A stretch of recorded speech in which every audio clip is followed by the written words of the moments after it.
அனைவருக்கும் அன்பான வணக்கங்கள். இது மகா பெரியவா சொன்னது யூடியூப் சேனல். 26/5/2024 வைகாசி மாதத்தின் 13ஆம் நாள் ஞாயிற்றுக்கிழமை சங்கடகர சதுர்த்தி. இந்த நாள் அக்னி நட்சத்திரத்தின் 23ஆம் நாள். இந்த நாள்ல குளிக்கிற தண்ணீர்ல நீங்க செய்ய வேண்டிய பரிகாரம் பற்றி இந்த பதிவுல பார்க்க இருக்கிறோம். அக்னி நட்சத்திர நாட்கள்ல தொடர்ந்து செய்ய வேண்டிய தாந்திரிக முறை பற்றி நம்ம சேனலை நான் பதிவு செய்துட்டு இருக்கிறேன். இப்பதான் முதன்முறையா நம்ம சேனலை இங்க பார்க்கறீங்க அப்படின்னா தவறாம சப்ஸ்கிரைப் பண்ணிக்கோங்க. பக்கத்துல இருக்கிற பெல் பட்டனை மறக்காம கிளிக் பண்ணிக்கோங்க. சங்கடங்கள் தீர சங்கடகர நாயகனை வழிபட வேண்டிய நாள் இந்த சங்கடகர சதுர்த்தி.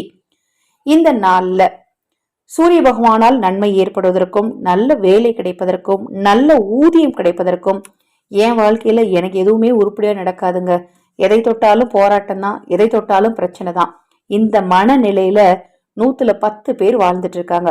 அதுல நீங்கள் ஒருவராக இருந்தீங்க அப்படின்னா தவறாம இந்த பரிகாரத்தை செய்யுங்க. உங்க வீட்டுல வேற யாருக்காவது இப்படி ஒரு மன சூழ்நிலை இருந்தாலும் அவங்களுக்கும் இந்த பரிகாரத்தை மறக்காம சொல்லுங்க. ஞாயிற்றுக்கிழமையில வரக்கூடிய சங்கடகர சதுர்த்தி அக்னி நட்சத்திரத்தின் 23ஆம் நாள். இந்த நாள்ல குளிக்கிற தண்ணீர்ல நீங்க போட வேண்டிய பொருட்கள் அருகம்புல் அல்லது எருக்க இலை அல்லது நொச்சி இலை அல்லது கற்பூரவள்ளி இலை. 4 பொருட்கள் உங்களுக்கு சொல்லியிருக்கேன். எது உங்களுக்கு சாத்தியமோ 4மே எனக்கு கிடைக்குங்க அப்படின்னா ரொம்ப சந்தோஷங்க. 4மே ஒண்ணு போட்டுக்கோங்க. இந்த 4ல ஏதாவது 2 தாங்க எனக்கு கிடைக்கும், போடலாமா? தாராளமா போடலாம். 1 தாங்க எனக்கு கிடைக்கும், போடலாமா? தாராளமா போடலாங்க. நீங்க குளிக்கிற தண்ணீர்ல 20 நிமிஷம் இந்த இலைகளை போட்டு வச்சிருங்க. அதன் பிறகு அந்த தண்ணீர்ல குளிங்க. உங்க வாழ்க்கையில நீங்க நடக்கவே நடக்காதுன்னு நினைச்ச விஷயம் கூட கண்டிப்பா நடக்கும். தவறாம உங்க வீட்டுக்கு பக்கத்துல இருக்கக்கூடிய பிள்ளையார் கோயிலுக்கு போயிட்டு வாங்க.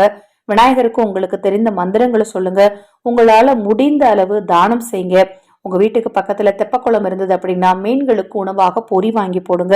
இந்த நாள் உங்களுக்கு சந்தோஷமான நாளாகவும் இனிமையான நாளாகவும் அமையும். நீங்க நினைச்சதெல்லாம் மகா பெரியவா அருளாலும் விநாயக பெருமானின் அருளாலும் நிச்சயம் நடக்கும். தொடர்ந்து நம்ம சேனலை பாருங்க. இன்னும் எண்ணற்ற பதிவுகள் தொடர்ந்து வர இருக்கு. ஹரஹர சங்கர ஜெய ஜெயசங்கர, ஹரஹர சங்கர ஜெய ஜெயசங்கர. மகா பெரியவா திருவடிப்பாதம் சரணம் சரணம். இந்த பதிவை கேட்டுக்கொண்டிருக்கும் உங்களது அனைவரது வாழ்விலும் மகா பெரியவா அருளால நல்லதே நடக்கட்டும்.